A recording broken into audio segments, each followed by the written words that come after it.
Hello नमस्ते सलाम सत श्री अकाल दोस्तों, कैसे हो आप सभी? खैरियत से हो? तो फ्रेंड्स, कल मैंने जो फरवरी के महीने में मैंने जो कटिंग लगाई थी तो वो कामयाब हो गई थी। तो कल मैंने उनको जो है शिफ्टिंग कर दी है। तो कल मैंने इनकी वीडियो बिल्कुल भी नहीं बनाई है क्योंकि फ्रेंड्स ये काम मेरे लिए इतना इम्पोर्टेंट था और मेरी दिल की धड़कनें इतनी तेज़ हुई थी। मतलब मुझे ऐसा लग रहा था कि अगर एक भी कटिंग जब मैं इन जो छोटे छोटे प्लांटर में मैंने लगाई हुई थी, जब मैं इनको निकालूं तो जो सैंड है वो मेरे हाथ से फिसल के जो है उनकी जड़ें जो है आड़े दाड़े ना हो जाए। कहीं मेरी जो है जो 2 महीने की फरवरी मार्च अप्रैल 2 महीने की जो मेरी मेहनत है बर्बाद न चली जाए। तो मैंने कोई भी इसकी वीडियो नहीं बनाई क्योंकि फ्रेंड्स ये जो कटिंग है मैंने फरवरी के महीने में लगाई थी, 14 या 15 फरवरी के दिन लगाई थी।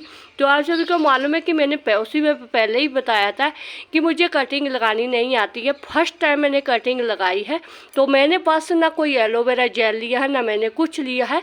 बस एक बात का ध्यान रखा है मैंने कि जो कटिंग के लिए है जो सीनियर गार्डनर बताते हैं, जैसे किचन गार्डनिंग इजहार विरदी ने बताया था कि अगर आपकी कटिंग कामयाब नहीं होती है तो आप जो है जो हमारी गार्डन सॉइल होती है उसमें भी लगा सकते हैं कटिंग। पर अगर आपको एक कामयाबी की तरह कामयाब कटिंग चाहिए तो उसके लिए हमें जो है रिवर सैंड ज़रूरी है। रिवर सैंड जो नदी के किनारे वाली जो मिट्टी होती है, जैसे हमारी यहाँ पंजाब की मिट्टी है, बहुत ही ज़्यादा थोड़ी चिकनी होती है और बहुत ही ज़्यादा उपजाऊ होती है। तो वो वाली मिट्टी जो है, वैसे नदी के किनारे वाली जो मिट्टी होती है वो थोड़ी सी रेतीली होती है और वो उसकी पकड़ भी अच्छी खासी रहती है। तो साथ में कटिंग के लिए क्या होता है कि कटिंग के लिए हमें कोई भी उपजाऊ मिट्टी नहीं चाहिए। जैसे हमारी गार्डन सॉइल होती है इसमें उर्वरक क्षमता होती है क्योंकि एक तो पहले ही ये किचन वेस्ट से बनी होती है, ऊपर से हमने बहुत सारे इसमें फर्टिलाइज़र दिए होते हैं। तो जब हमने कटिंग लगानी है तो कटिंग का क्या होता है कि कटिंग को कोई खुराक नहीं चाहिए क्योंकि कटिंग को सिर्फ वो स्थिरता चाहिए कि जहाँ पर वो एक जगह लगी है वो हिले ना ढूले ना, क्योंकि जब तक उसकी जड़ें नहीं आएगी तो वो क्या खाएगा। उससे पहले कोई भी खाद वगैरह में कभी भी कोई कटिंग नहीं लगती है। जैसे गार्डन सॉइल होता है, गार्डन हो जाती है कटिंग हो जाती है। मतलब अगर आपने पहली बार कटिंग लगानी है जिस तरह मैंने पहली बार लगाई थी, तो मैंने फ्रेंड्स अपने स्वामी जी से स्पेशल जो है ये देखो रिवर सैंड मंगाया था जिसमें मैंने कटिंग लगाई है। और पहली बार ऐसे ही लगाई थी, बस ठूस ली, बस कोई एलोवेरा जेल वगैरह भी कुछ नहीं लिया था मैंने। तो वो सभी कामयाब हुई है, सिर्फ 2 कटिंगें कामयाब नहीं हुई फ्रेंड्स। एक ये वाली कटिंग कामयाब नहीं हुई, एक ये वाली कटिंग कामयाब नहीं हुई। ये मैंने ऐसे ही मिट्टी में दबा दी है। ये तो मैंने अभी दवाई है क्योंकि ये कामयाब नहीं हुई थी कि मैंने सोचा था कि इनको दिखा दूँ कि रिपोर्टिंग। वैसे मुझे इनके लक्षण लग नहीं रहे थे क्योंकि इनके लिए मैंने क्या गलती की थी, जो ये कटिंग लगाई थी मैंने इस तरह का छोटा सा ये कंटेनर लिया है क्योंकि ये तेल की बोतल है, क्योंकि इसके जो अंदर का जो एरिया है वो समतल नहीं है, मतलब ऐसा नहीं है, एक जैसा नहीं है। इसमें जो है ऐसे लाइन पर लाइन है। तो जब कटिंग निकाली तो मिट्टी का जो बन जाता है, आड़े दाड़े फंस जाता, तो उसकी वजह से जो ये कटिंग है वैसे तो ये कामयाब हुई भी नहीं है। तो साथ में इसमें जो है निकालने में भी बड़ी मुश्किल हुई है। पर जो इस तरह के डब्बे थे, जो इस तरह के होते हैं जिनका ये अंदर का चिकना होता, कुछ भी ख़राब नहीं होता, मतलब सपाट होता है, तो इसमें कटिंग लगाना बड़ा आसान है। और मैंने कल फ्रेंड्स बिल्कुल इनको ऐसे बड़ा, मतलब कहते हैं ना कि जो पौधे होते हैं हमारे बच्चे की तरह, ऐसे थोड़ी हम बोलते कि पौधे हमारे बच्चे की तरह होते। तो मैंने फ्रेंड्स बिल्कुल ऐसे स्मूथली निकाला। देखो मेरे पास कैमरा पकड़ने के लिए वाला कोई नहीं, और साथ में मेरा फर्स्ट एक्सपीरियंस था कटिंग का। तो अगर ये कामयाब होती है फ्रेंड्स, मैंने बिल्कुल जैसे हम लेकर आते हैं नर्सरी से फूल का पौधा लेकर आते हैं तो हम उस जो काला सा होता है जिसमें लगा होता निकाल के बस रख देते, सेम मैंने बिल्कुल सेम ऐसे ही किया क्योंकि एक थकान भरा काम होता है। पहले गमला खाली करो, फिर मैंने इसमें कुछ भी नहीं, और अगर मैं वीडियो में बनाती तो मैंने इसमें क्या डाला, मैंने कुछ भी नहीं डाला। जो भी गमले में थे, जो पौधे इसमें लगे थे वो उखाड़ दिए, बस उसी में मैंने ये लगा लिए है क्योंकि अभी मुझे इनका डर है कि ये सर्वाइव करेंगी कि नहीं करेगी। क्योंकि अगर ये सर्वाइव कर गए तो इनके लिए मैं बड़ा प्लांटर दूंगी, क्योंकि ये छोटा सा 4-5 इंच का है, बिल्कुल छोटा सा गमला है ये। तो मैंने सिर्फ ये क्या किया कि ये जो इन छोटे छोटे मैं प्लांटर में था, और इसमें क्या हो रहा था कि मुझे पानी ज़्यादा देना पड़ रहा था, और वो पानी सूख रहा, मतलब धूप लग रही थी, जो इनके पत्ते हैं वो लगी लगी से होके जो है नीचे गिरने लग गए थे। तो फिर मैंने सोचा कि अगर ये सूख गई या ये स्ट्रेस में चली गई, ये जड़ें पता नहीं आई होगी कि नहीं आई होगी, तो मैंने कल फिर इनको शिफ्ट किया। फिर मैंने एक बात और फॉलो की है, हमेशा गार्डनर जो सीनियर गार्डनर होते हैं उनकी बात को हमेशा फॉलो कर लिया करो। तो कल मैंने जो हमारी गार्डनिंग भी सूची रियासत जी है, वैसे अर्शिया रियासत जी ने भी बोला था कि जसप्रीत जी आप इनको जो है आराम से निकाल के किसी और जगह पर लगा लो। तो मैंने उन दोनों प्यारी रियासत जी की बात को फॉलो किया। सुचित्रा रियासत जी ने बोला था कि अगर इनकी जड़ें जो है, जैसे प्लांटर में लगा हुआ था तो इनकी जड़ें ऐसे बाहर निकल रही थी, तो मुझे बड़े आराम से निकालने में, क्योंकि निकल गया प्लास्टिक के बारे में से बड़े आसानी से निकल जाते, मैंने बड़े आराम से निकाला। फिर इनको कल जो है शिफ्ट कर लिया, मतलब इनको मैंने शिफ्ट किया है, रिपोर्टिंग नहीं की है, शिफ्टिंग की है। रिपोर्टिंग और ट्रांसप्लांटिंग और शिफ्टिंग में यही फ़र्क होता है कि रिपोर्टिंग आप जो है जनवरी फरवरी या नवंबर या जुलाई और अगस्त के महीने में आप रिपोर्टिंग करते हैं। जब हम करते हैं पौधों की, जैसे किसी पौधे की रूट बॉर्न हो चुकी होती है तो हम उसको जो है खाद पानी देते हैं, जड़ काट देते हैं, तो 4 महीने परफेक्ट होते हैं। बाकी शिफ्टिंग और ट्रांसप्लांटिंग आप कभी भी कर सकते हैं।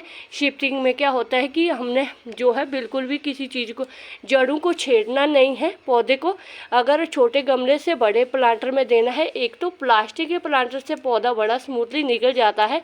अगर इसको किसी बड़े प्लांटर में लगाना होता है तो नीचे मिट्टी डालो, ऊपर से इसको उड़ेल के अच्छी तरह से ऐसे ऐसे हाथ रखना ज़रूरी होता है, ताकि पौधा जो है बाहर ना निकल जाए। कई बार एकदम से बाहर निकल भी जाता है पौधा, तो बिल्कुल ऐसे सपोर्ट देनी होती है। तो बड़े आराम से जो है हम दूसरे पौधे पर जो है उसको शिफ्टिंग कर सकते हैं। बाकी ट्रांसप्लांट की बात होती है, जैसे ट्रांसप्लांट, जैसे हमने कोई सब्जी लगानी या फूल का पौधा लगाना है तो हम ट्रांसप्लांट आप पूरा साल कर सकते हैं, शिफ्टिंग आप पूरा साल कर सकते हैं। रिपोर्टिंग का थोड़ा सा ध्यान रख दिया करो।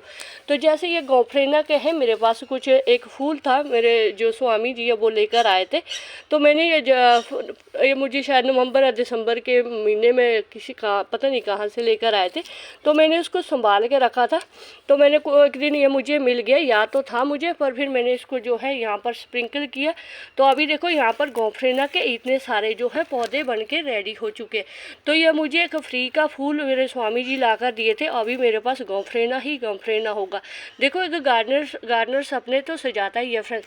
तो अभी इनको हम ट्रांसप्लांट करेंगे, तो देख सकते हैं 1 2 3 4 5 कितने हैं, कोई 40-50 पौधे हैं। अगर इनको मुझे ट्रांसप्लांट करना होगा, पहले मैं इनको डिस्पोजल ग्लास में ट्रांसप्लांट करूँगी, क्योंकि उसमें सेफ रहेंगे। फिर क्योंकि प्लांटर भी नहीं ना है, तो फिर इतने पौधे लगाने के पर जाने एक भी नहीं देना है फ्रेंड्स। नहीं फिर ऐसा होता है कि चलो अगर किसी को ज़रूरत होगी तो उनको भी हम जो है पौधे दे सकते हैं। तो कल मैंने फ्रेंड्स और भी काम किए हैं, सिर्फ यूट्यूब पर मैंने कल किसी की वीडियो नहीं देखी है। शाम को मैं थोड़ी देर बैठी थी, तो उस टाइम ममता की बगिया जी की वीडियो आई, तो मैंने वही देखी है। बाकी कुछ भी मैंने यूट्यूब पर नहीं देखा है, क्योंकि उस टाइम मैं काम कर रही थी। यहाँ पर से जो इस तरह के मैंने ये शॉल के बनाए थे प्लांटर, वो बड़े बड़े से, तो वो ने तोड़ मरोड़ दिए हैं, क्योंकि वो बहुत ज़्यादा स्पेस वो कर रहे थे।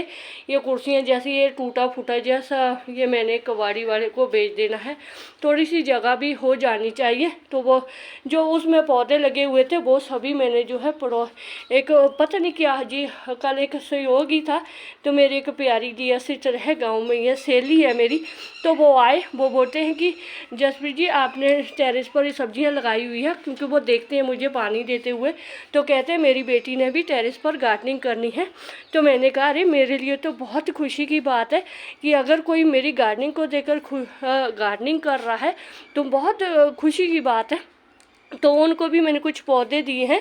नहीं वो तो सब्जी के पौधे लेकर जाए, मैंने कहा यार वो कल सुबह ही मैंने 5-6 पौधे बैंगन के जो है पड़ोस में जो हमारी दीदी जी हैं उनको दे दिए थे। मैंने कहा मिर्च का पौधा आप घर में लगा लो, एक मिर्च स्प्रिंकल कर दो, 10-15 दिन के अंदर वो जर्मिनेट हो जाएगा, तो 1 महीने का पौधा हो जाएगा। तो मैंने कहा या नर्सरी से भी लेकर आ सकते हैं। तो पुदीना वगैरह अभी बोला था मैंने उनको, पुदीना उन्होंने लगाया हुआ है, इसको भी कल मैंने शिफ्ट ही किया फ्रेंड्स। ये इसको जो ग्रो बैग यहाँ पर था इसमें पानी बिल्कुल कम रह रहा था, ये एक बिर्थ भी नहीं था, 4 इंच की मिट्टी रह गई थी। तो नीचे मैंने इसमें 2 मिठाई के डब्बे और एक जो किचन वेस्ट था वो डाला है, और ऊपर से बस उसको निकाला, शिफ्ट किया है ग्रो बैग से, और बस आड़े दाड़े से एक गमला जो है मैंने खाली करके बस ये कर बस। ऐसा होता है फ्रेंड्स कि कंधा दर्द बहुत ज़्यादा करता है और थकावट भी बहुत ज़्यादा होती है। तो जो ये पौधे ये तो बहुत ही ज़्यादा स्मूथली निकले हैं, और मेरी ये देखो इफोरविया मिली की जो कटिंग वो भी कामयाब होगी है। ये गंधराज की कटिंग और हिबिस्कस की मैंने पहली बार कटिंग लगाई, और मुझे बहुत ज़्यादा खुशी हो रही है कि नहीं, अभी खुशी का कोई पता भी नहीं होता ना कई बार कि ये हो जाएगी कि नहीं हो जाएगी। बाकी जो मेरा अपराजिता का कलेक्शन है फ्रेंड्स, अपराजिता कलेक्शन देख के धीरे धीरे जब ये बड़ी होगी तो मन खुश होता रहेगा। अभी तो छोटी छोटी सी है, फ्लावरिंग भी होने वाली है। तो अभी भी जो है 5 गमले और चाहिए मुझे जो है ऊपर स्टेयर पर के लिए लगाने हैं। मतलब पूरा ये फोकस मेरा ऐसा है कि हाँ, जो ड्रीम मैंने देखा फ्रेंड्स इसको तो मैं पूरा करके ही छोड़ूंगी। अरे वो सपना ही क्या यार जो पूरा ना करे हम, है ना। तो देखो फ्रेंड्स, सुबह में 5:45 बजे की टेरेस पर हूँ। अभी कितने बजे, 8 बजने का टाइम हो गया है। तो पहले मैंने 1 घंटा हुआ पानी दिया, तो फिर ये थोड़ी सी मिर्चें और बैंगन हार्वेस्ट किए हैं। और तो मैंने अरे अगर ये चीज़ें हमें ना मिले टेरेस गार्डनिंग पर तो फ़ायदा क्या फ्रेंड्स। तो फिर कल मैंने बहुत सारे पौधे भी दिए। पड़ोस में मेरी भतीजी है, उनकी मम्मी ने पौधे लगाए हैं, तो उनके भागे उन्होंने प्लांटर लिए हैं नए। कहते दीदी मेरे पास गेंदे के हैं और हाइब्रिड गेंदे के हैं। तो उन्होंने ऐसे छोटे छोटे प्लांटर लिए, तो वो चारे होल करना भूल गए। तो मैंने कहा अरे होल करने बहुत ज़रूरी है, तो फिर होल किए, वहाँ पर भी पौधे लगाए। मतलब 1 घंटा वहाँ पर बीता। मतलब कल मैं सोशल मीडिया से सोशल थी, अपनी गली में थी, अपनी घूम रही थी, फिर रही थी और इंजॉय कर रही थी। मैंने कहा छड्डो पर आज हम रिलैक्स करते हैं। तो अभी ये देखो फ्रेंड्स, ये जो मेरा वो जो सहेली जो गांव की आई थी वो बोल रही थी मुझे कंपोस्ट खाद दे दे। मैंने कहा यार मेरा तो खुद का नहीं सरता है, मैं तेरे को कहाँ से दूँ। तो मैंने उनको बताया कि ऐसे, वो कहते हैं उनकी जो बेटी है वो बोल रही आंटी मेरे को मालूम है, यूट्यूब पर मैंने देखा था कि इस तरह से आप सभी जो है कंपोस्टिंग करते हैं। तो मैंने कहा हाँ ये देखो, अब ये जो एक बूंद बूंद टपक रही ना, ये जो गोभी के डंठल है ना उसके है बदबू इतनी खतरनाक आ रही है ना, ऐसे लग रहा है कि अभी भाग जाऊँ यहाँ से। पर क्या करें फ्रेंड्स, गार्डनर को अब आदत पड़ जाती है। तो इसकी मैंने 1.5 बोतल जो है अभी सेव करके भी रख दी है, क्योंकि ये बहुत तकड़ा है जो फर्टिलाइज़र है। तो इसी से तो मेरी गार्डनिंग होती है ऐसे लश ग्रीन। तो अभी ये देखो, ये 2 मैंने ये कल से ही हो गया, क्योंकि अभी हीट होगी ना, गर्मी होगी, तो वो गोभी के डंठल में क्या मेरे ह्यूमस से निकलता है, उसकी मिट्टी तो कम बनती है पर ज़्यादातर लिक्विड फर्टिलाइज़र बनता है। तो ये देखो अब ये 1.5 बोतल एक रात की हो चुकी है। तो ये एंजाइम की है। ओ माय गॉड, आज तो मैंने अपने इसको क्या बोलते हैं जीवामृत को देखा ही नहीं है। इसको मैं डंडा भी नहीं फिरा, और डंडा किधर गया। तो चलो कोई बात नहीं, इसको बाहर भी बाद में देखते हैं। तो बस यही काम किया मैंने फ्रेंड्स, यहाँ पर से थोड़ा सा खाली भी किया है और थोड़े से कल पौधे भी बांटे हैं और अपनी कटिंगें भी लगा ली। तो बस चलती बड़ी ज़िंदगी मेरी। तो बस मैं जिंदे वास्ते रहो, वाहिगुरू जी थानू देरो कामयाबी दे। अगर मेरा वीडियो आपको थोड़ा सा भी अच्छा लगता है तो एक लाइक ज़रूर कीजिएगा, और चैनल पर नहीं हुआ तो चैनल को सब्सक्राइब जरूर करें। तो शुक्रिया फ्रेंड, जिंदे वास्ते रहो, वाहिगुरू जी थानू देरो कामयाबी दे।